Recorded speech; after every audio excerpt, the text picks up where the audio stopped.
Thank you very much, Chair. Ministers, Deputy Ministers, State Secretaries, Ambassadors, Delegates, thank you for accepting my invitation to initiate discussions on migration and the European Convention on Human Rights here at the Committee of Ministers of the Council of Europe.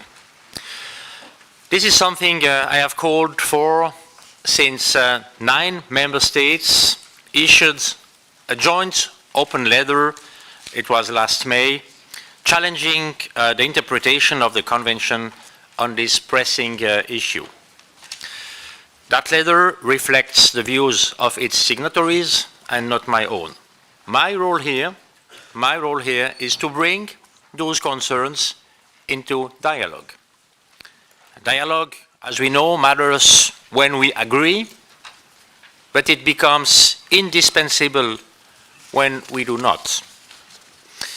And by coming together today in significant numbers and at the highest levels, you demonstrate that structured political dialogue is the only way forward.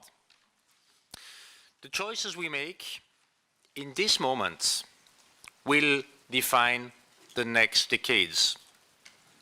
In recent weeks, in recent months, the Convention has moved to the forefront of the political agenda of several member states. And as we navigate today's complex post-Second World War era, some are asking a simple question. Is an instrument born in the 1950s still fit for 21st century challenges? And to that, I say, the Convention is a living instrument. It has been passed down from one generation to the next to face the political realities of the day, providing continuity through periods of profound political change. As a constitutional instrument of the European legal order, it is the final safeguard of individual rights and freedoms across our continent. And it is a pillar of democratic security. The Convention is also a tool for accountability, as impunity is on the rise all around us.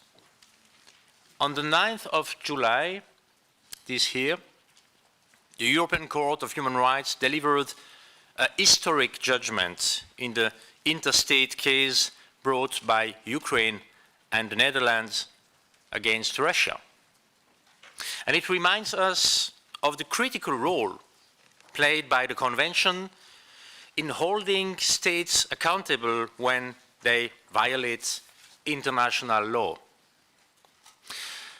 None of this happened by accident. None of this happened by accident. It is the result of decisions made by states to preserve the integrity of the Convention system and to stand by the commitments they made together. It serves as a common legal space in Europe, one based on democracy, on human rights, and the rule of law. And this is a space of mutual respect and sovereign equality between states, a platform for dialogue and cooperation on shared regional and global challenges. Ministers, Excellencies, we are here today because the European Court of Human Rights has come under pressure. Some states believe that the court's evolving interpretation has limited their political discretion in certain situations, and that is their prerogative. At the same time, is there anyone in this room who can honestly say that the Convention and the court's case law have never helped their country? And this tension is at the very heart of today's discussion. And this is why ongoing dialogue with states is essential for the proper functioning of the system. Equally important is upholding the independence and impartiality of the court, as well as the execution of its judgments. That is our bedrock. And this is what has allowed the court to guide European states as a steady compass amid threats to judicial independence, political turmoil, even war.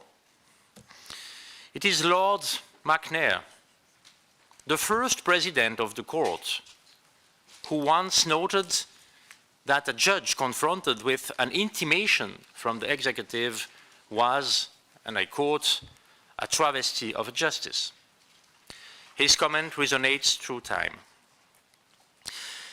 I have decided with the President of the Court that the Court will not participate in this conference. This decision ensures a strict separation of powers. It was made in the interests of preserving the integrity of the judiciary, free from political influence.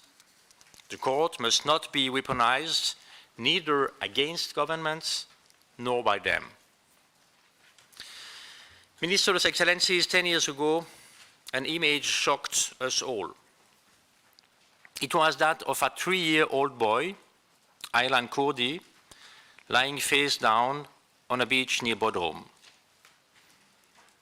Aylan drowned with his brother and mother in a failed attempt to reach Greece from Syria. This is one of the many phases of migration.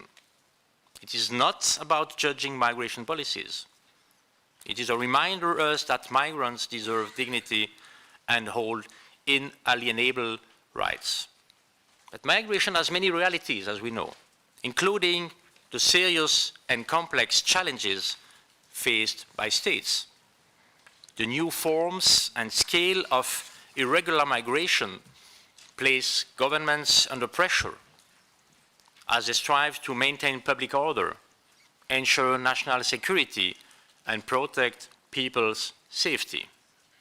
And this includes the instrumentalization of migration.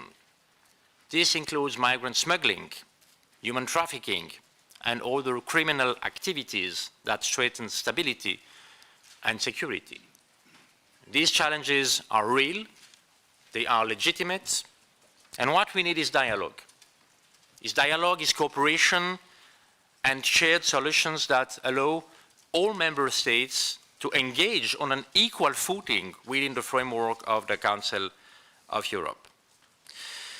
Your presence today makes one thing clear. The Convention's future and Europe's direction are inseparable. Today we take an important first step toward strengthening the integrity of the Convention system and the conditions that safeguard the Court's independence and impartiality. This step builds on the 4-point plan I presented to the Ministers' Deputies in Malta and discussions held in Copenhagen last October.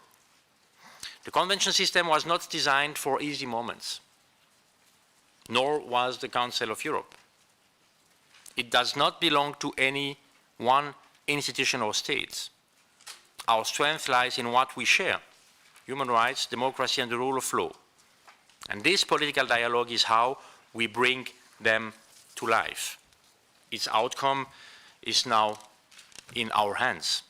So I look forward to hearing your positions, to share with you, to have this living dialogue here at the Council of Europe. Thank you very much for your attention, and once again, for all of you, welcome in Strasbourg.